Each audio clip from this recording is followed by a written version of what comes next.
اللہ الرحمن الرحیم۔ السلام علیکم ناظرین، میں ہوں آپ کا میزبان عثمان خان۔ آج میں آپ کے لیے ایک اسپیشل قسم کی ویڈیو بناؤں گا۔ اس میں آپ کو بتاؤں گا کہ کرونا وائرس کی تباہ کاریوں کے حوالے سے کہ جو ایشیائی ممالک ہیں اس میں اس نے کس طرح سے تباہی کی، اور جو ویسٹرن کنٹریز ہے یعنی کہ مغربی ممالک ہیں جن میں یورپ آتا ہے، اور اس کے بعد امریکہ، لنڈن، برطانیہ، اور اس طرح کے کئی ممالک آتے ہیں۔ تو سب سے پہلے میں آپ کو یہ بتانا چلوں کہ اس کی ڈفرینٹ قسم کی تباہ کاریاں ہیں۔ ڈفرینٹ قسم میں آپ معاشی تباہ کاریاں کہہ لیں، اس کے بعد آپ جانی تباہ کاریاں کہہ لیں، بے روزگاری میں جو اضافہ ہوا ہے اس کی آپ تباہ کاریاں کہہ لیں۔ یہ ڈفرینٹ قسم کی جو ہے نا اس نے تباہی جو کی ہے دنیا میں۔ اب میں آپ کو بتاؤں کہ اگر میں موازنہ کروں مغربی ممالک کا اور ایشیائی ممالک کا، تو اموات کی شرح میں واضح اضافہ ہے مغربی ممالک میں، اور پاکستان اور جو ایشیائی ممالک ہیں اس میں کمی ہے۔ اب میں پاکستان کو لے لیتا ہوں۔ اب تک پاکستان میں تقریباً 2,75,000 جو کیسز ہیں نا وہ رپورٹ ہو چکے ہیں۔ اب اس میں 2,42,000 کے لگ بھگ جو مریض ہیں وہ صحتیاب ہو گئے ہیں، اور جو بقایا مریض ہیں ان میں 5,000 جو ہے وہ لقمہ اجل بن گئے ہیں اس وبا کی، اور جو بقایا وہ ہاسپٹل میں زیر علاج ہیں۔ اب اگر میں اٹلی کا موازنہ کر لوں کہ جب اٹلی میں 2,75,000 کیسز تھے تو وہاں اموات کی کیا شرح تھی۔ اب اٹلی کی اگر میں بات کرتا ہوں تو اٹلی میں جب 2,75,000 کیسز تھے، وہاں روزانہ کے بنیاد پر 1,000 سے بھی زیادہ لوگ مر رہے تھے، اور 2,75,000 جب کیسز ہوئے وہاں پر تو وہاں تقریباً 20,000 سے زائد لوگ مر چکے تھے۔ یہ اس کی تباہ کاری ہیں، اور آج تک تقریباً 1,60,00,000 لوگ اس بیماری کا شکار ہو چکے ہیں، اور تقریباً 5-6 لاکھ سے زائد لوگ اس بیماری سے مر گئے ہیں۔ اور دوسری بات یہ ہے کہ اس کی جو دوسری جو تباہ کاری ہے وہ اگر میں بتاؤں، کیونکہ جو امیر ترین ملک تھے جس طرح کہہ رہے ہیں آپ یونائٹڈ اسٹیٹ، انہوں نے اپنی عوام کے لیے $2.2 ٹریلین یعنی 2,200 ارب ڈالر کا انہوں نے پیکج دیا عوام کو، اور انہوں نے لاک ڈاؤن کیا۔ وہ لاک ڈاؤن کامیاب بھی ہوا، لیکن اس کے باوجود امریکہ میں 44 لاکھ کیسز رپورٹ ہو گئے ہیں۔ اگر اس طرح سے میں پاکستان کا موازنہ کروں تو یہاں اب تک 2,75,000 کیسز رپورٹ ہوئے ہیں، اور اموات کی شرح بھی اہل یورپ سے کافی زیادہ کم ہے۔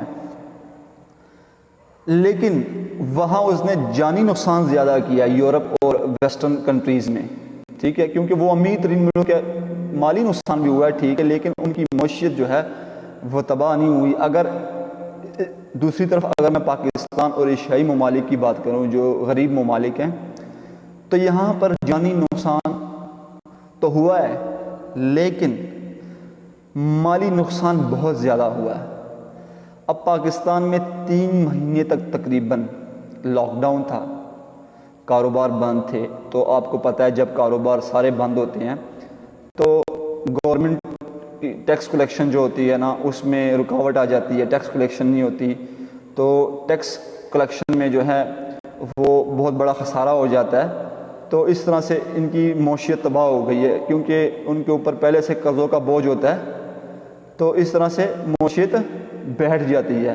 اس طرح سے آپ ایران کر لیں، وہاں پر بھی یہ پھیلا، آپ عراق کر لیں، شام کر لیں، اور بھی جتنے ممالک ہیں، بنگلہ دیش کر لیں، یہ سارے ممالک ان کو بے روزگاری، ان کے لوگوں کو، ان کی عوام کو بے روزگاری کا سامنا ہے، اور ان کی جو حکومت ہے وہ قرضے لینے پر مجبور ہے۔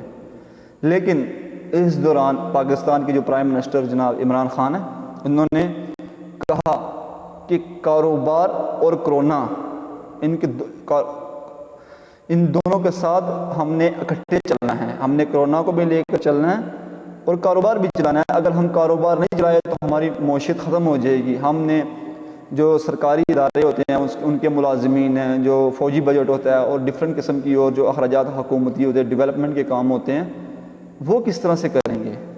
وہ تو نہیں ہو پائیں گے پھر اگر ہم ٹیکس نہیں پے کریں گے.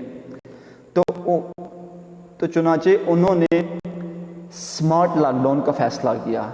What is smart lockdown? Smart lockdown کیا ہے؟ اسمارٹ لاک ڈاؤن جو ہے وہ ایک مختلف قسم کا لاک ڈاؤن ہے. اس میں یہ ہوتا ہے کہ لاک ڈاؤن بھی ہوتا ہے اور آپ کی معیشت بھی چل رہی ہوتی ہے.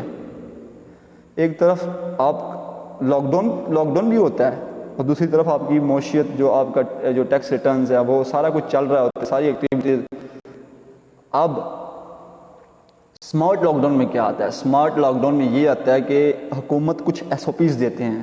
ایس او پیز کا مطلب ہوتا ہے کہ کچھ ہر ادارے کو وہ احتیاطی تدابیر دیتے ہیں کہ مثال کے طور پر آپ ایک بینک میں انٹر ہوتے ہیں تو انٹر ہونے سے پہلے وہ آپ کے ہاتھوں پہ سینیٹائزر وغیرہ لگاتے ہیں, اور ماسک جو یہ میں نے پہنا ہوا, یہ میں نے اس لیے پہنا نہیں ہوا کہ یہاں پر مجھے کوئی کرونا وائرس کے, میں اسٹوڈیو میں اکیلا بیٹھا ہوں, لیکن یہ اس لیے میں نے پہنا ہوا ہے کہ آپ کو بھی پتہ چلے, آپ کے بھی علم میں اضافہ ہو کہ یہ کتنا ضروری ہے. اگر آپ نے ماسک پہنا ہوا ہے تو آپ 50% کرونا وائرس سے محفوظ ہیں.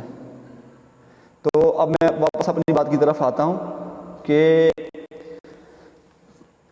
حکومت کے ایس او پیز جو انہوں نے اداروں کو دیے ہوتے ہیں بالفرض فیکٹریز وغیرہ میں, کہ غیر جو متعلقہ شخص ہوتا ہے اس کا داخلہ ممنوع ہوتا ہے. بیکریز وغیرہ کے لیے اپنے ایس او پیز ہوتے ہیں, یعنی ہر فیلڈ کے لیے ایک مینیو, آپ کہہ لیں کہ ایک مینیو ہوتا ہے. ہر فیلڈ کو انہوں نے ایک مینیو دیا ہوتا ہے کہ آپ نے ان ایس او پیز کے اوپر عمل کرنا ہے. اور الحمدللہ کہ یہ لاک ڈاؤن جو ہے وہ کامیاب ہوا ہے اور پوری دنیا اس کی بات کر رہی ہے, اور ہمیں فخر ہے ہم پاکستانی, اور یہ پوری دنیا ہمارے جو ہم نے ایک اسمارٹ لاک ڈاؤن کا فیصلہ کیا اس کے اوپر عمل کر رہی ہے, تو ہمیں اس بات کے اوپر فخر ہے.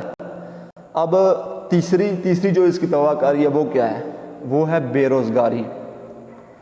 یعنی کہ آج سے 3-4 مہینے پہلے کر لیں کہ ہر فیلڈ میں کام جاری تھا, ہر چیز جاری و ساری چل رہی تھی, اور لوگوں کا کام اور جو زندگی تھی وہ بالکل اچھی طرح سے گزر رہی تھی. لیکن پاکستان جیسے غریب ملک جہاں پہلے سے بے روزگاری تھی, تو اس لاک ڈاؤن کی وجہ سے, کام نہ ہونے کی وجہ سے ہر فیکٹریز میں جو مزدوروں کی تعداد ہے وہ کم ہوئی ہے, اور جو آرڈرز وغیرہ کی جو آرڈر ملتے ہیں فیکٹریز کو باہر ایکسپورٹ کرتے ہیں, تو وہ سارے ملک تو بند ہے. اب ایکسپورٹ کدھر کرنی ہے؟ تو وہ انہوں نے مزدور کام کر لیے, اس کی وجہ سے بے روزگاری بڑھ گئی ہے. اس کے باوجود بھی پرائم منسٹر عمران خان صاحب نے بہت اچھے پیکیجز دیے ہیں اور معیشت کو اپنے پیروں پر کھڑا رکھا ہے اور اس کو بیٹھنے نہیں دیا.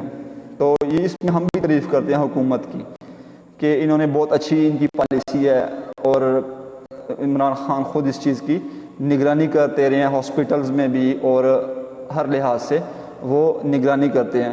تو آج کی ویڈیو میں ہم آپ کو یہ بتا رہے تھے کہ اس کی ڈفرینٹ قسم کی کرونا کی ہم نے آپ کو تباہ کاریاں بتائی ہیں کہ اس طرح سے کرونا وائرس نے دنیا میں تباہ کاریاں کی. اور